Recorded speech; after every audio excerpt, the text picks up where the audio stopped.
Hoy vamos a cubrir el tema de rotaciones en 3D, que vienen siendo muy parecidas a 2D en el fondo. Vamos a ver también traslación, escalamiento, rotaciones, solo que en 3D tenemos que ver si estamos rotando en torno al eje X, al Y o al Z, y al final hablaremos un poco de perspectiva. Las traslaciones son muy parecidas a 2D. Recuerden que en 2D teníamos aquí el valor de desplazamiento en X y en Y. En 3D, fíjense que las matrices son de 4 por 4, ya no 3 por 3, sino 4 por 4. Y los desplazamientos en X, Y y Z los tenemos aquí en la última columna. El escalamiento es muy parecido a 2D.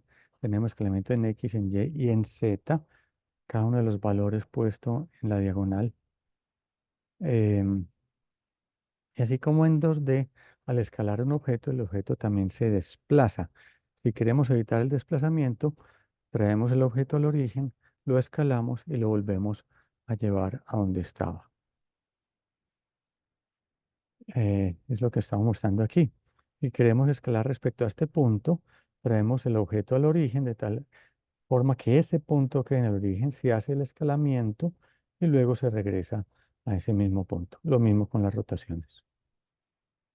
Las rotaciones, entonces, como decíamos, pueden ocurrir en torno al eje Z, como vemos acá, en torno al eje X, como vemos aquí, o el Y, como vemos acá. En cada caso es mirando desde el infinito del eje hacia el origen y el sentido es counterclockwise, en el sentido contrario a las manecillas del reloj. Muy parecido a lo que en aviación o aeromodelismo se llaman los ángulos de yaw, pitch y roll. Bueno, entonces tenemos tres rotaciones, como decíamos, una en torno al eje Z, y esta es la matriz de 4 por 4, rotación en torno al eje X, y esta es la matriz de 4 por 4, y rotación en torno al eje Y, y esta es la matriz de 4 por 4. Fíjense que en cada uno, el punto que corresponde a la Z, o sea, recuerden que los puntos están aquí y estamos premultiplicando la matriz por ese punto. Estaría la X, la Y y la Z. Pues la Z es esta de acá y esta de acá.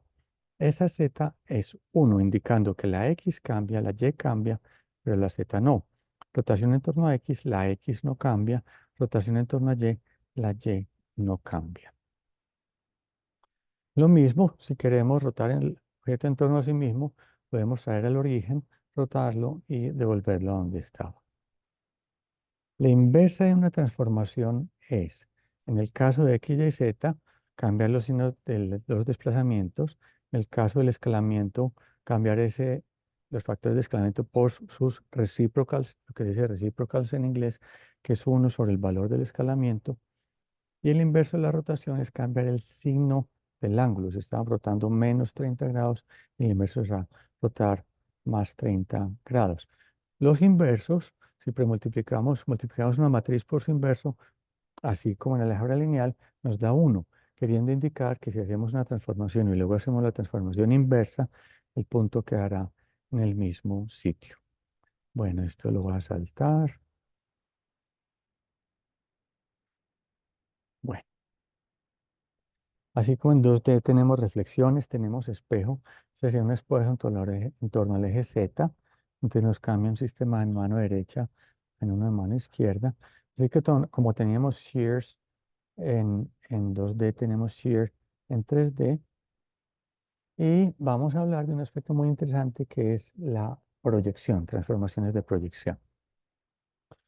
Este es un grabado de un grabadista alemán, Albrecht Dürer, eh, y demuestra que en el Renacimiento los pintores estaban entendiendo la perspectiva.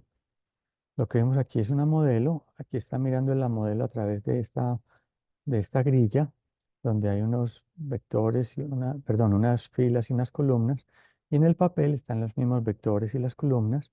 Él está mirando, utilizando el ojo derecho, con este punto fijo para saber dónde está viendo la nariz, dónde está viendo la rodilla, dónde está viendo la mano. En las mismas coordenadas que le den el sistema, en esas mismas coordenadas los pone acá. Y en el fondo eso es exactamente lo que hacemos en computación gráfica. Eh, vamos a ver, vamos a deducir cómo son las fórmulas para hacer la proyección. Son muy sencillas y son parecidas a los triángulos semejantes. Este es el origen, este es el eje X, este es el eje Z, este es el origen, el eje Y, el eje Z. Y en ambos casos tenemos el objeto aquí, en la dirección del eje Z. Este es el punto XYZ, punto XYZ. Y queremos ver dónde queda proyectado, o sea, esta X, dónde queda proyectada sobre un plano que está colocado a una distancia D del observador. O sea, esto vendría siendo el origen, vendría siendo el ojo del observador en este grabado. Bueno, el grabado de Euler, este es el origen, este es el plano de proyección y este es el punto que queremos proyectar, así se dice, sobre este plano de proyección.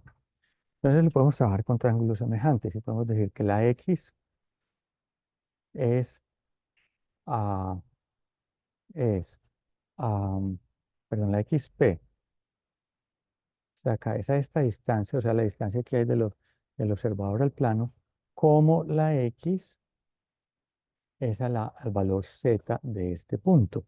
Lo mismo para la Y. Esta Y proyectada es la distancia desde el origen hasta el plano de proyección, como la Y es a la Z. O sea que la XP y la YP, la X proyectada será D por X sobre D, muy fácil despejando de acá, o lo que es lo mismo X sobre Z sobre D. Lo mismo la Y proyectada será la Y sobre Z sobre D. ¿Cómo expresamos esto como matrices? Se hace un artilugio muy interesante que se pone aquí 1 sobre D. 1 sobre D. Y cuando nosotros multiplicamos un punto que tiene coordenadas X, Y, Z, 1, lo premultiplicamos por esta matriz, ustedes verán que nos da X, no cambia, Y, no cambia, Z, no cambia, pero la W ya no es 1, sino que es Z sobre D. Si ustedes quieren, lo pueden validar muy rápidamente. Y recordemos que lo que queremos es tener 1 en la coordenada W. Queremos tener 1 acá. ¿Cómo lo logramos? Dividiendo todo, o sea, la X, la Y la Z sobre Z sobre D. Entonces nos da que el punto proyectado tiene coordenadas XP, que será X sobre Z sobre D. Lo que queríamos, la Y proyectada será Y sobre Z sobre D. Lo que queríamos. Y la Z, pues obviamente será la distancia D, que es la distancia desde el origen hasta el plano de proyección. Esto asume que el plano de proyección está colocado de forma ortogonal en el eje Z. Y si bien hicimos la formulación poniendo el objeto en un valor positivo del eje Z, realmente se corresponde más con la realidad si pones el objeto en, en el eje Z negativo. O sea, el origen es donde tendríamos el ojo, estaríamos mirando en la dirección Z negativa y allá, o sea, en ese hemisferio de allá de Z negativa, ahí es donde estaríamos poniendo nuestro objeto. ¿Por qué? Porque siendo así, la X crece a la derecha y la Y crece hacia arriba. Si lo ponemos en el sentido contrario, la X crece hacia la izquierda, lo cual es un poco extraño. Muy bien, entonces, ¿a qué distancia debemos poner el plano de proyección? Eso depende de lo que llama el field of view. Las consolas generalmente tienen proyectadas sobre un televisor, generalmente tienen un field of view de unos 60 grados, el PC de 90 a 100 grados, ¿cierto? Bueno, y así es como se ven una escena cambiando el plano de proyección. Voy a dejar que ustedes miren esto un poco. Un plano de proyección muy corto que corresponde con un gran angular, 34, 50 es más o menos lo que tiene una cámara normal. Y entonces, miren este, 28 es un gran angular, 50 es más o menos lo que ve el ojo humano o una cámara normal, 70 ya empieza a ser un poco un teleobjetivo y 210 ya es un teleobjetivo muy potente. Entonces, así como crece el, el punto F en las cámaras, así crece también la distancia del observador hacia la escena. Entonces, uno puede jugar con eso para ver los objetos de forma distinta. Vamos a ver una demostración de esto que les acabo de mostrar. Vamos a verla aquí en... Bueno, lo primero que quiero mostrarles es la definición de la casita.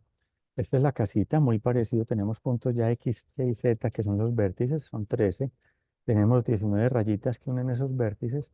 Este es el centro del objeto, sobre el cual vamos a estar haciendo las rotaciones y los escalamientos. Fíjense que la casita está entre -400, -500 y -600. Entonces el objeto será 0, 0, -500. Y -500 es donde está colocado el plano de proyección. Ustedes pueden cambiar esto un poco y ver cómo cambian las cosas. Voy a ejecutar el programa. Aquí está la casita, está colocada ya sobre el eje Z, eje menos Z, disculpen. Puedo mover a la izquierda con la a la derecha con la D, hacia arriba con la W, hacia abajo con la S. Puedo rotar, escalar, perdón, con la Q, volverlo más grande, volverlo más pequeño con la E. Bueno, y podemos hacer rotaciones. Por ejemplo, puedo rotar en torno al eje X con R y F. Puedo rotar en torno al eje Y con T y con G.